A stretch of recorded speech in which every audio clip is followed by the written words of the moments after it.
So the most challenging part when we are talking about sending a rig to Motionbuilder is when we have a custom rig.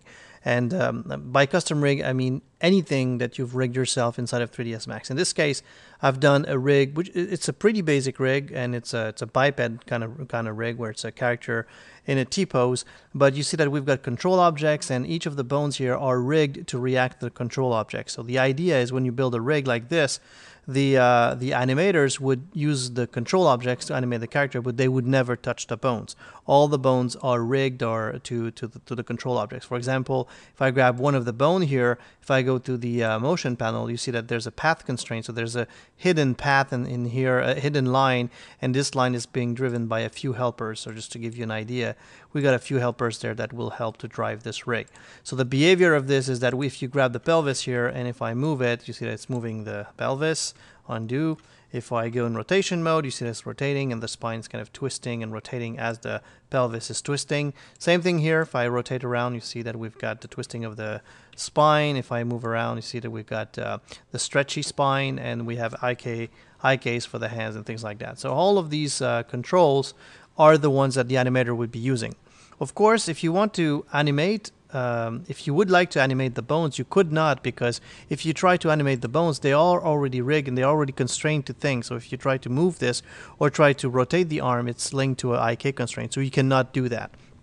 So your goal when you're sending a custom rig or a rig like this where it's all controlled by control object and the bones cannot be animated directly, there's no way we can send that directly to Motionbuilder. So the trick is we are going to create a transition rig, and that transition rig will use it to go into Motionbuilder, capture an animation, and bring it back to the control object. So the transition rig will be responsible to represent the character in Motionbuilder, and Motionbuilder will save back the animation onto that rig, and then the rig will be driving the control object.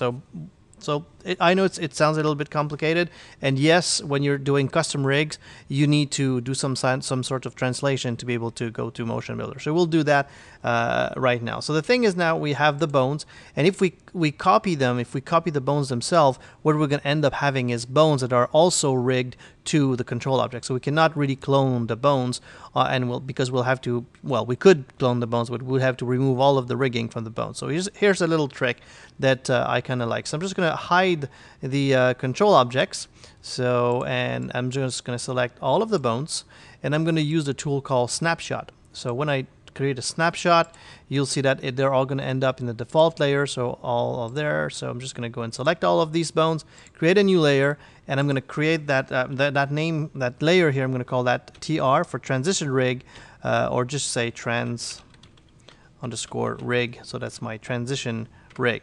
So if I hide the bones and I hide the transition rig, nothing's there. If I show you the bones, those are the original bones that are rigged to the control objects.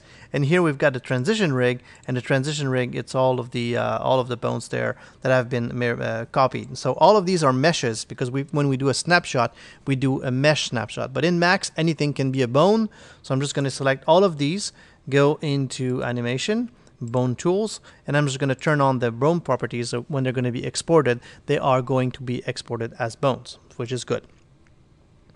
Okay, now that this is done, you see that if I grab any of the bone, if I look at the name, they all have an extension 001 or pelvis 001, da da da da. They all have been named 001. I don't want that to happen, so I'm just going to grab all of them here, go in tools, and I'll say rename objects. I'm going to turn off the base name. I'm going to remove the last 3 digits, which represents the numbers, and I'm going to add a prefix TR underscore, so for transition ring underscore, and the same name of the bone. So rename this, and now you'll see that each of the bones will be called TR underscore in spine, and TR underscore left thigh, and things like that. So all this is now my my transition rig.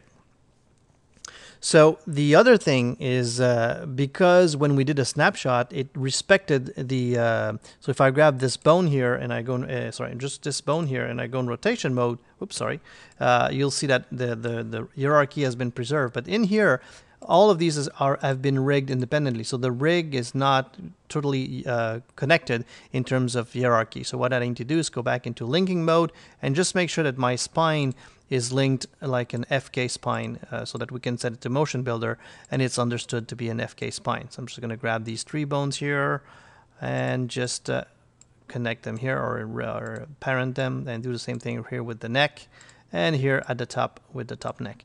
So now what we have is, if I grab the pelvis, you'll see that it's all going to work correctly. If I grab the leg here, it's going to work correctly. If I grab the spine, it's going to work correctly as well. So the hierarchy is good. The only thing that is missing right now is if I just, I'm just going to draw a circle on the ground anywhere. I'm just going to color it kind of blue. And this here will be, and I'm just going to bring back the control objects.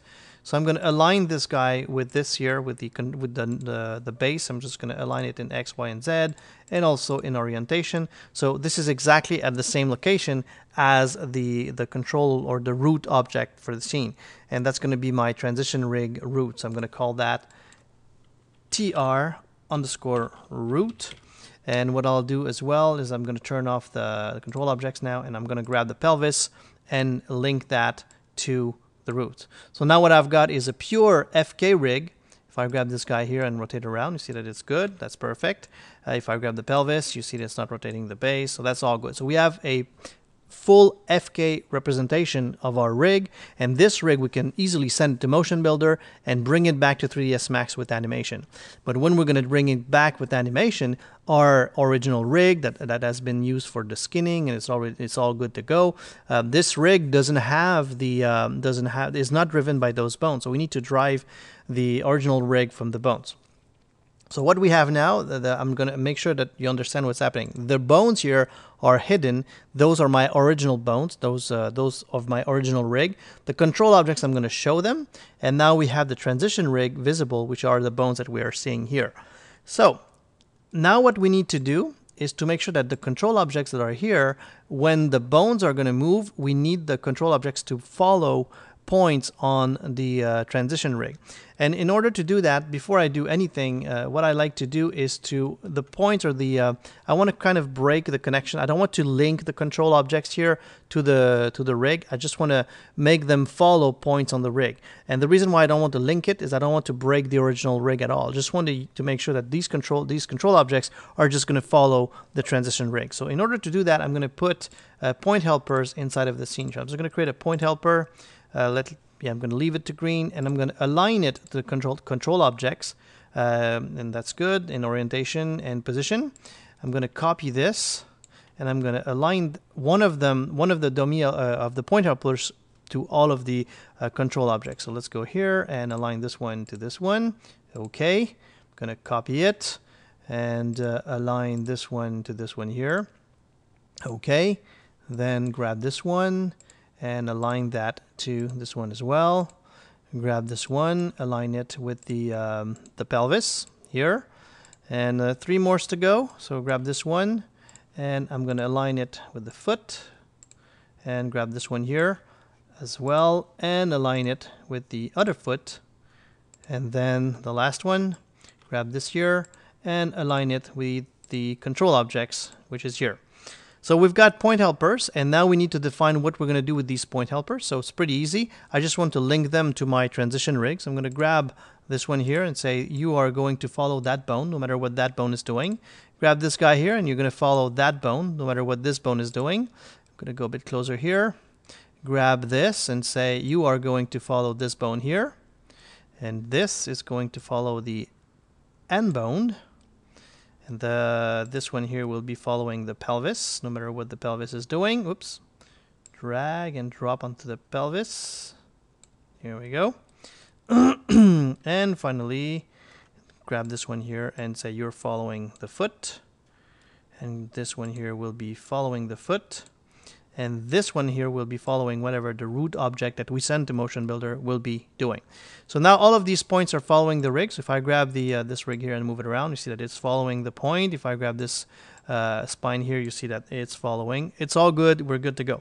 Now we want to have the control objects to follow these point helpers as the rig will be moving when it's going to come back to from Motionbuilder. But there's a thing inside of 3ds Max that I really like. It's called the animation layers.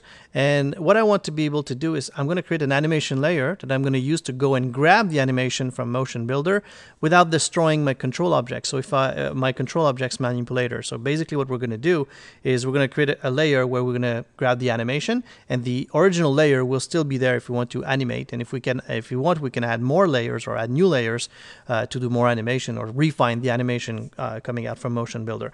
In order to do an animation layer, what we'll do is I'll grab all of the control objects. I'm going to go in selection mode like so. Grab all of the control objects for the rig, including the root. And for these, I'm going to right click here and say animation layers. Right now, the layers are not active, so I'm going to make them active. Yes, I want to just grab PRS, so I'm going to say yes. We now have a base layer, nothing more. So we're going to create a new layer. And that new layer, I'm going to call that mocap 1, and that's going to be my layer for mocap.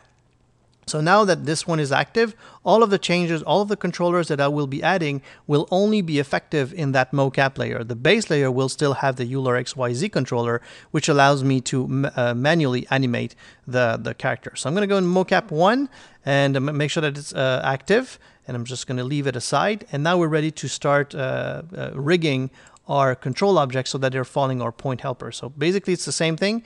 Constraint, position constraint. We're going to position constraint it to that point helper, and then animation constraint and orientation constraint so that it's exactly going into the same orientation.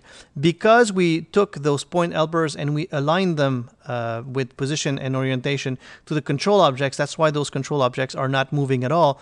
And even if we don't have the, when you do an orientation or position constraint, it has the keep initial offset off, so it's basically align it to it perfectly. So that's the idea, is when we do orientation and position constraint, after we've aligned them, they're still exactly in the same space.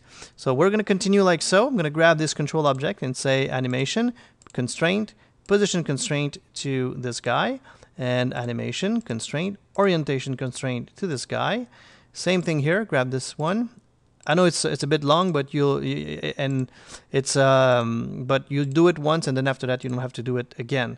So, but I wanted to show you the process so that you know that it's feasible. I'm gonna grab this guy here, and again, animation constraint, position constraint to this helper, animation constraint, orientation constraint to this helper. So you can grab any movement or any information coming back from the Motionbuilder animation. Grab this guy here, animation constraint, position constraint to the point helper, and animation constraint, orientation constraint to the helper. We have 3 more to go, and then we're done. Animation constraint, position constraint to this guy, and animation constraint, orientation constraint to this guy. Same thing here. At least you'll have seen it a few times, so if you want to replicate it, it's going to be easy to do. Animation constraint, orientation constraint, and grab this guy here. And finally, the last one, the root control object constraint, position constraint to this point helper, and animation constraint, orientation constraint to this helper over there. So now we've rigged our control objects. So as you can see here, my original bones are not visible. I'm seeing only my transition ring and the control object. So if I go into the transition ring and I grab this here, and let's say that I rotate it, you see that my control objects are following, which is exactly what I want. If I grab this guy, let's say the pelvis here, and I rotate the pelvis, grab the pelvis, or actually, so I'm just going to grab the arm, show you the arm here, and you see that it's working perfectly. Oh, I'm in the center of selection. I was wondering why this was kind of rotating incorrectly. So let's go back to the center of the... So if you go like this, you see that the objects are moving correctly and they're rotating correctly. So the bones, the FK bones, are now driving the control objects because we are currently in the mocap 1 layer, which is good. So now that this is all done, let just me take a look at my notes to make sure that I do not forget anything. We are good to go. So what I'll do is I'll hide the control objects, and actually I don't need the point helpers, so I could also hide them if I wanted to. But what I'll do is I'll just double click on the pelvis here, double click on the pelvis, Here we go. So we've selected, oh, actually, I don't want to. So you know what? What I'll do is I'll go into the transition rig and I'll just select all of the objects that start with TR, including the root. And I'll just select all of those without the point helpers. And I'll just create a name selection set called Motionbuilder Export. And those are going to be the reference objects that I'll be exporting to Motionbuilder. So now that it's done, we're ready to do that, to export to Motionbuilder. So I'm just going to go here and say File, Export Selected. I'm just going to call that Custom Rig, and save that. It's an FBX file. We don't have any animations. So I'm going to save the just as is, and it's going to give me a warning. That's fine. And then I can go into Motionbuilder and go in File and merge that in, and Custom Rig, like so. We're going to bring everything, and now we've got our bone structure loaded inside of Motionbuilder. I think the hands were not selected. Let me just go back and check in my schematic view to see if the hands are loaded. And spine, left shoulder, yeah, the hands are loaded, so that's good. So if I look at the schematic view, we have all of these roots to map on a character, and I've prepared a name template before that. So I'm just going to go here and say merge, and I've created a template that we've seen a bit before in the presentation. So I'm just going to merge that template. That template, it's called character max bone. I'm going to double click on it. You see that we've got the naming template is there. So that's good. We've got left shoulder, and I've renamed them exactly the same way. So what I'll do is I'll just grab all of the nodes inside of my rig and just go at the top here and just Alt and drag into the reference. And now you'll see that everything has been mapped correctly. I'm going to characterize that as a biped, create the control rig, FKIK, enable that. If I go back to perspective view now, perspective and producer, you'll see that if I grab the hand, just grab the hand here, and if I move it, you'll see that the rig has got the full body IK, which is good. But now what we want to do is grab some motion capture out of it. So I'm just going to grab in the tutorials, let's just drag in the punch. I'm going to load in the punch. We are going to input our rig with the edit, input, whoops, come on, input, the punch guy. So if we play the animation, we've got our animation of the punch, which is good. Now we're ready. So this I've covered before, so that's why I'm going a bit fast. So I'm going to go here and say File, Plot to the characters. I'm going to plot that onto the skeleton, so I'm able to re-export it back to 3ds Max. File, Save Character Animation. We're going to call that Custom Rig, and then underscore animated, because that has been animated. Save that. And we're able to go back to 3ds Max. And now what we're going to do, we're not going to add the FBX file when we're going to import. We're going to say a custom rig animated. We're going to open it, and we're going to say animation and only update scene elements. So all of the bones, all of the transition rig bones are now going to be animated exactly like in Motionbuilder, which is fine. This is our FK rig, and we know that it now drives the control objects. So the control objects are being driven by the transition rig. Now if I hide the transition rig and I show you the original bones, you'll see that the bones are receiving that motion capture as well. So that's the workflow when you're using a custom rig, is you need that transition rig that you'll send to Motionbuilder, bring back the FK animation, and then you hook your rig onto that transition rig, and that's how you can load animation data onto your custom rig inside of 3ds Max.